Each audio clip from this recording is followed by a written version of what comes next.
Oke, kita mulai perkuliahannya ya. Ini adalah lanjutan perkuliahan dari yang kemarin. Jadi kemarin kita sudah sempat menyinggung beberapa hal tentang manajemen operasi. Salah satunya adalah tentang arti dan definisi manajemen operasi. Nah, perkuliahan kedua ini kita akan mempelajari apa saja sih yang akan kita pelajari di dalam manajemen operasi. Kita mempunyai 16 pertemuan, di mana 16 pertemuan itu akan dikurangi 2 TTS dan TAS menjadi 14 kali pertemuan. Nah, kita akan fokuskan 14 kali pertemuan itu menjadi 14 topik. Satu pertemuan satu topik, dimana mungkin satu topik itu kita akan diskusikan secara bisa terpisah ya, bisa langsung sekaligus. Jadi terpisah seperti yang akan kita bicarakan ya. Jadi ini adalah peta dari manajemen operation. Jadi kita akan bicara tentang ketika Anda mengambil mata kuliah manajemen operasi, apa saja sih yang dipelajari gitu. Ya, peta ini bisa dijadikan sebagai acuan untuk mencari tahu topik-topik yang harus Anda ketahui di manajemen operasi. Ya, yang pertama, saya cek dulu. Yang pertama itu adalah mengenai pokok bahasan awal, yaitu proses desain produk dan jasa, barang dan jasa. Ini maksud saya. Jadi bagaimana mendesain suatu barang dan jasa sehingga bisa meningkatkan keuntungan bagi perusahaan ya, itu. Nah, isinya apa saja sih? Isinya itu adalah satu, mengenal tentang konsep kualitas dan jasa yang bagus itu seperti apa ya. Lalu yang kedua, mengatur kualitas. Ketika Anda sudah mengetahui konsepnya seperti apa, lalu yang kedua adalah bagaimana Anda mengatur kualitasnya. Lalu yang ketiga adalah tentang pengaturan proses secara statistik. Nanti kita akan bicara tentang statistika yang akan kita gunakan sebagai suatu alat ukur atau alat kontrol untuk pengaturan proses. Lalu kemudian adalah strategi ya, proses strategi itu seperti apa, pengaturan proses strategi itu seperti apa.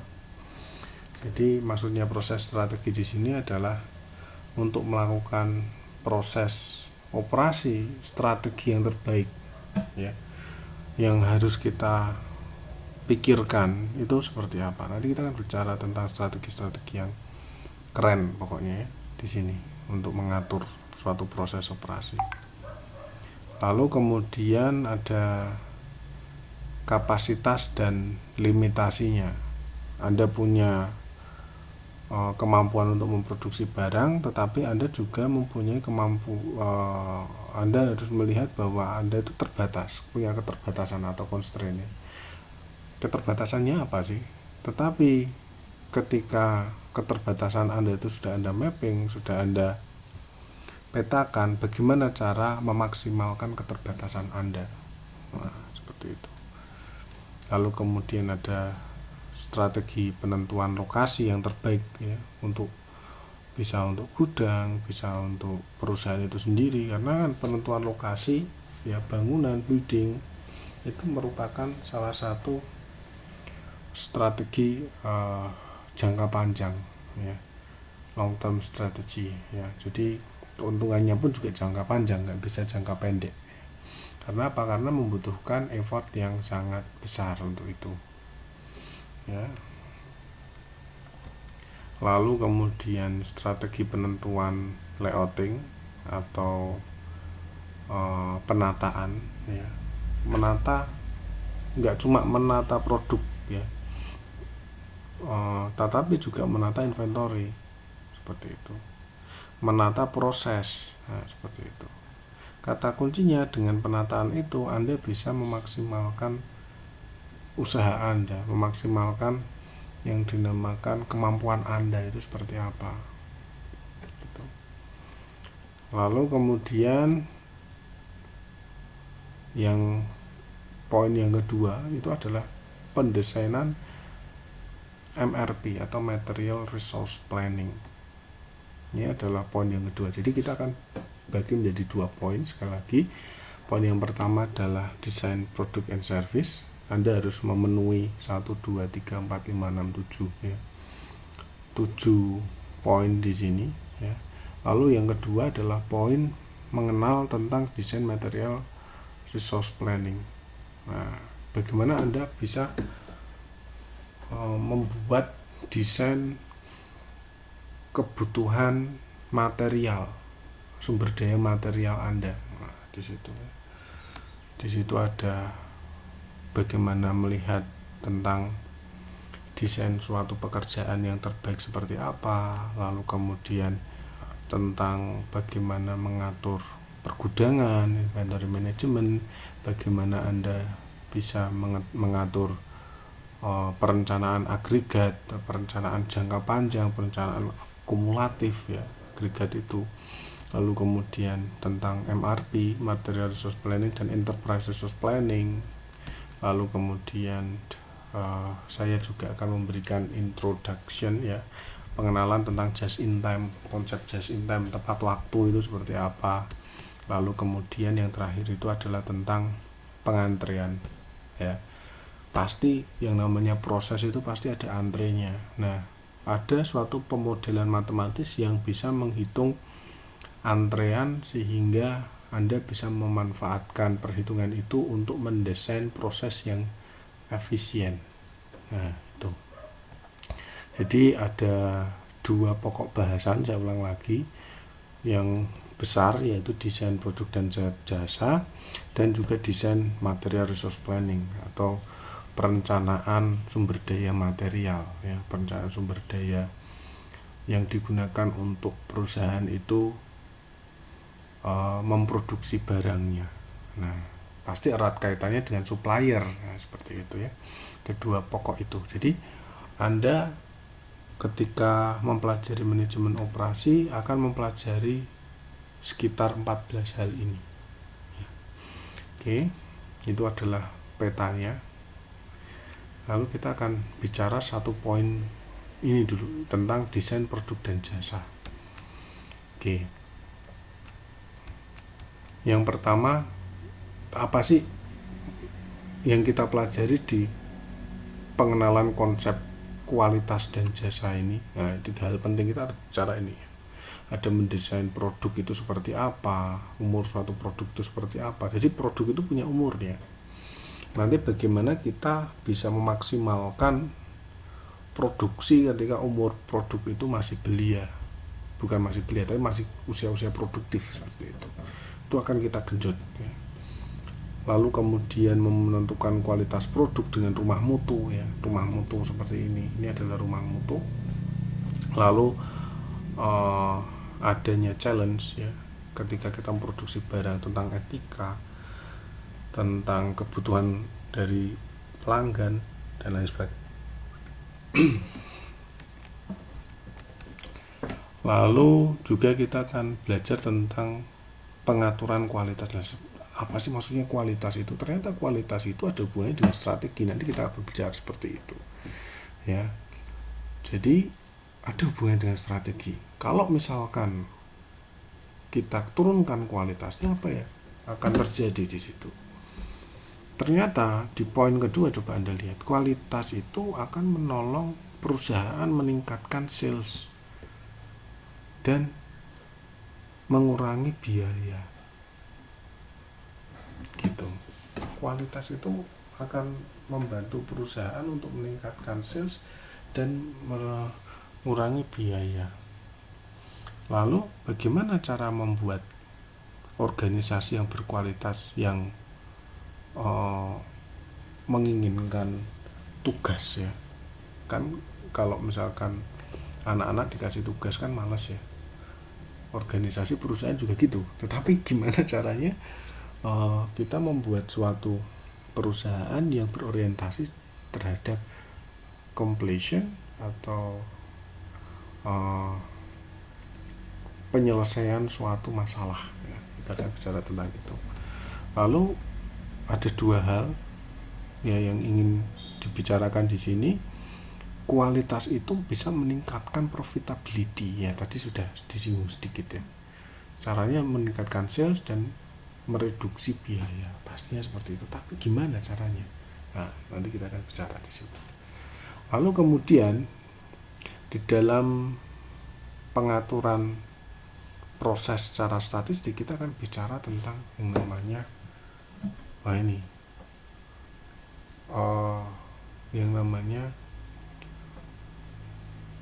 bagaimana suatu produk itu dihasilkan sesuai dengan keinginan ya, dan hasilnya yang sesuai keinginan itu bisa kita kontrol atau kita bisa meramalkan, kalau misalkan di masa depan dengan menggunakan teknik produksi semacam itu hasilnya tidak akan bisa memuaskan, adanya error di bidang di bagian produksi tertentu itu bisa kelihatan dari analisis statistik dari hasil dari perusahaan itu.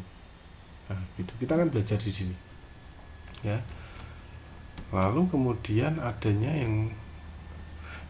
proses strategi. Apa sih proses strategi itu? Proses strategi itu seperti ini. Ada low volume, repetitive process, dan high volume. Itu dari sisi volume barang yang dihasilkan. Lalu tipikal barang itu high varietasnya itu banyak sekali ya, tidak cuma satu model, banyak model. Ini tidak terlalu banyak model, tetapi di sini modelnya satu saja, cuma yang membedakan adalah atributnya itu. Misalkan contoh besar, berat, banyak, itu adalah atribut ya. Nah, nanti kita akan bikin matrik di sini dan kira-kira perusahaan itu termasuk ke dalam klasifikasi apa. Nah, tiap-tiap klasifikasi ini itu mempunyai treatment atau cara untuk melakukan desain strategi proses. Nah, seperti itu. Lalu di sini juga ada yang namanya kapasitas dan batasan atau limitasinya. Ya, misalkan ini ceritanya tentang perencanaan. Perencanaan itu ada 3, ada short range, ada middle, ada long range. Ya.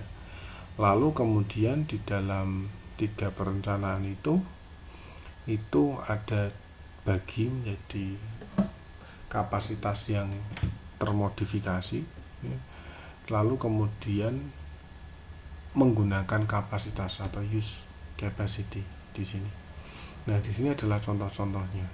Kalau short range contohnya penjadwalan pekerjaan dan penjadwalan personel itu termasuk dalam short range planning. Jadi perencanaan jangka pendek itu meliputi apa saja sih? Ya, itu. Jadi penjadwalan pekerjaan, besok kamu ngapain, sekarang mesin apa yang harus disiapkan, itu jangka pendek saja bisa dilakukan.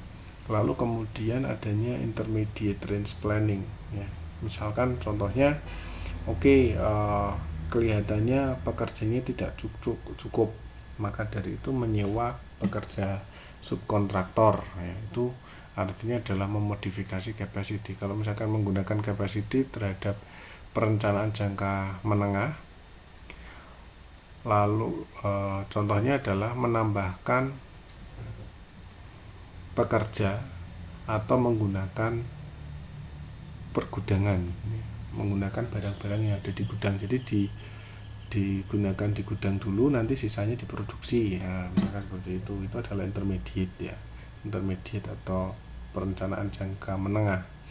Lalu perencanaan jangka panjang, dan tadi saya singgung sedikit, itu adalah location ya. Location strategy itu erat kaitannya dengan ad facilities. Lalu kemudian long lead time equipment. Jadi kalau misalkan barang-barang yang datangnya itu lama sekali, itu masuknya ke long range planning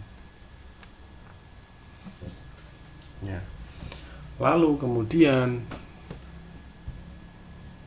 desain kapasitas yang efektif itu seperti apa. Nah, kita akan belajar di situ ya. Jadi desain kapasitas itu teorinya itu haruslah mengacu pada maksimum output dari suatu sistem, harus sesuai dengan itu. Jadi jangan sampai desain kapasitas itu kurang dari maksimum output. Maka dari itu suatu desain kapasitas yang baik itu haruslah dapat memadai maksimum output dari suatu sistem. Tapi ya jangan terlalu banyak. Kalau terlalu banyak itu akan, kalau bahasa sehari-harinya itu mubazir, sia-sia.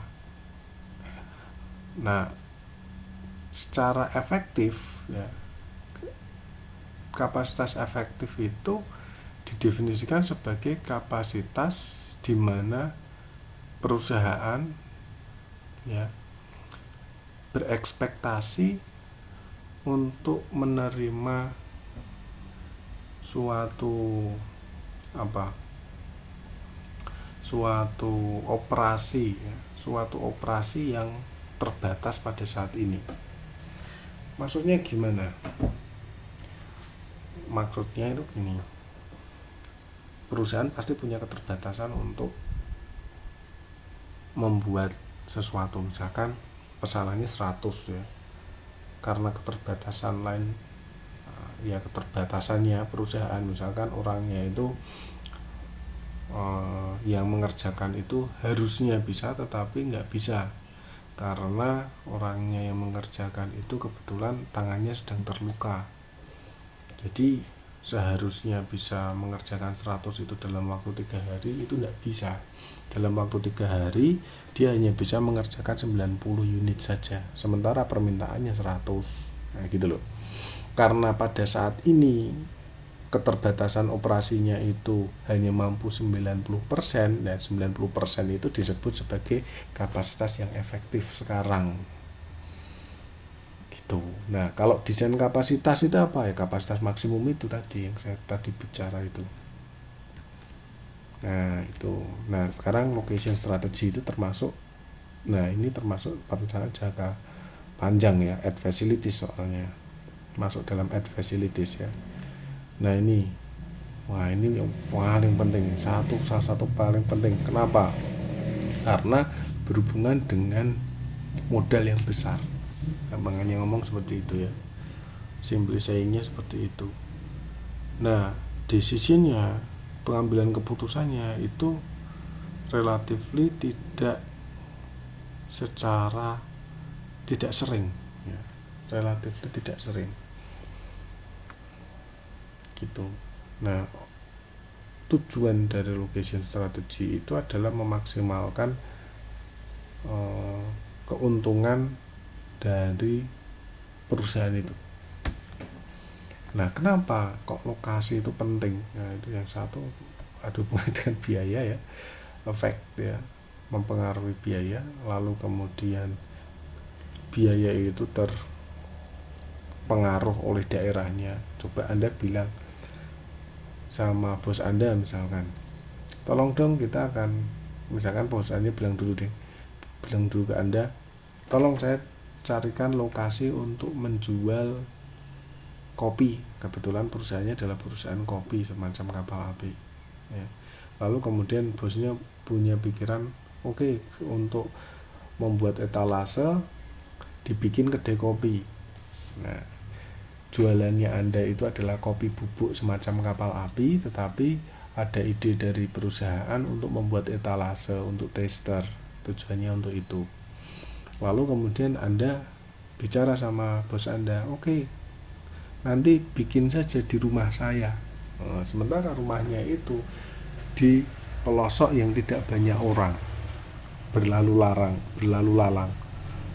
Artinya apa? Artinya ketika memang betul dibangun lokasi yang tadi disebutkan oleh Anda di pelosok itu, ya, sementara tujuannya itu adalah untuk memperkenalkan kopi ke masyarakat, itu tidak match.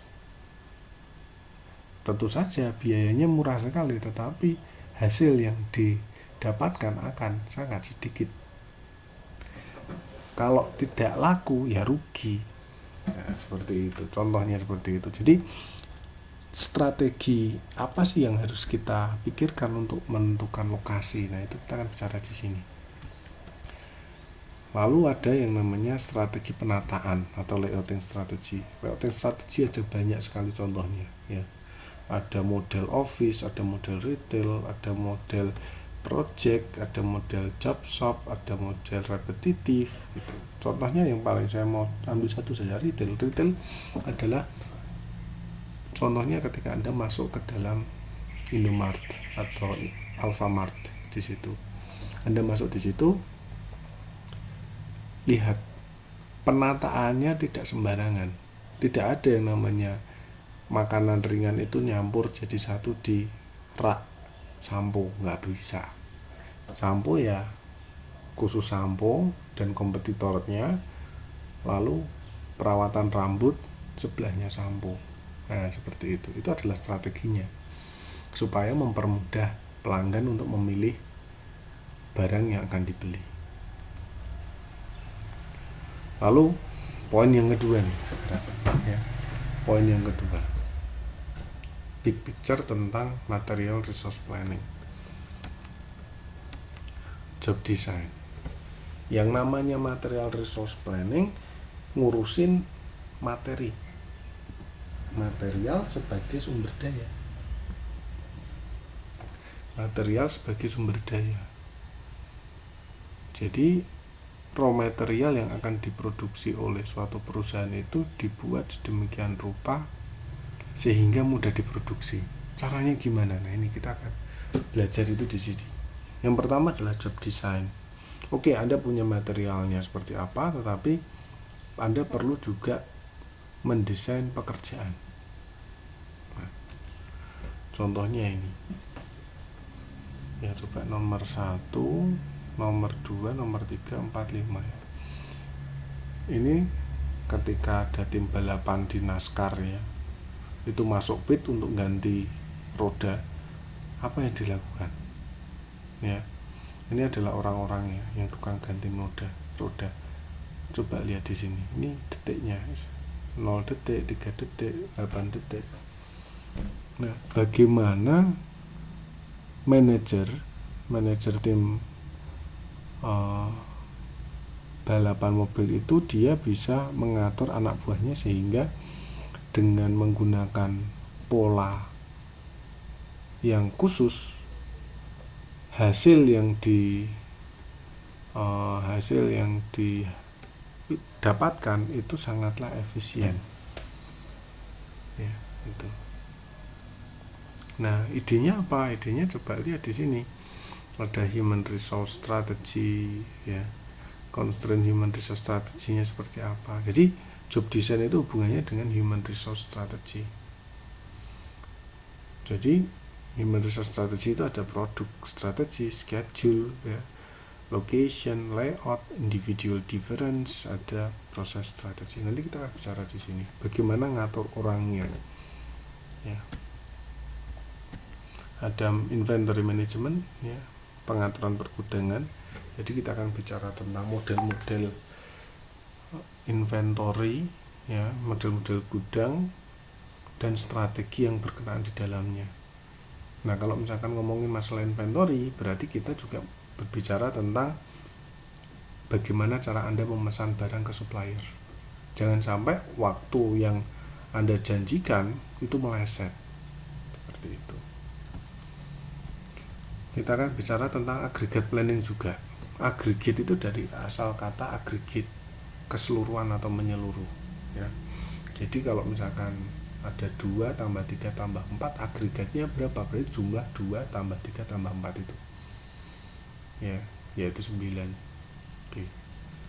Nah contohnya ya, kalau bidang ekonomi ya, total pesanan dalam waktu 1 tahun itu adalah aggregate planning. Nah caranya gimana? Nah itu kita akan belajar bagaimana cara kita mendesain suatu planning agregat. Jangan sampai planning agregat itu lolos. Artinya barang yang harus diproduksi itu tidak diproduksi. Nah itu lolos itu namanya. Artinya apa? Ketika barang itu tidak diproduksi, Anda sudah janji dengan konsumer, tapi Anda mengecewakan konsumer. Konsumer akan pergi. Di sini adalah MRP dan ERP. Ini adalah contohnya.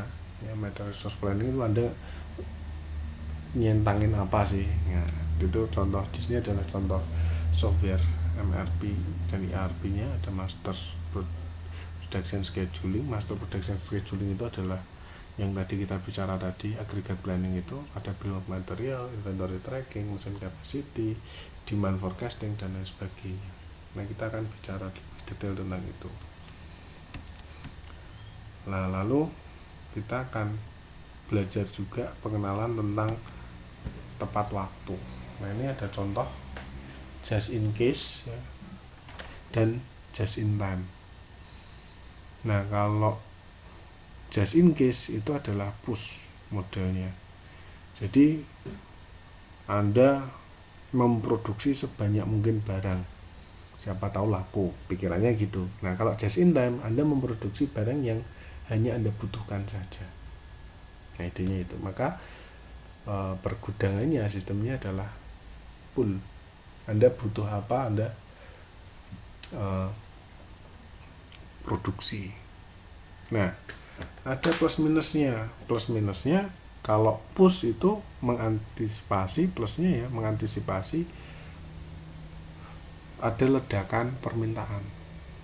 Nah kalau misalkan pull itu ya kalau consumptionnya itu kecil ya, kalau ada ledakan permintaan nggak bisa menepati permintaan itu gitu. Nah terakhir adalah kita bicara tentang waiting line model. Waiting line model itu semacam mempelajari pengaturan antrian-antrian yang efisien itu seperti apa sih, efisien dan efektif itu seperti apa sih, ada berapa banyak server atau berapa banyak teller ya, atau berapa banyak produksi yang harus saya siapkan dengan melihat jumlah konsumernya. Nah ini adalah, makanya saya kasih terakhir karena di sini hubungannya dengan tadi kita bicara nguplek-nguplek perusahaan ya.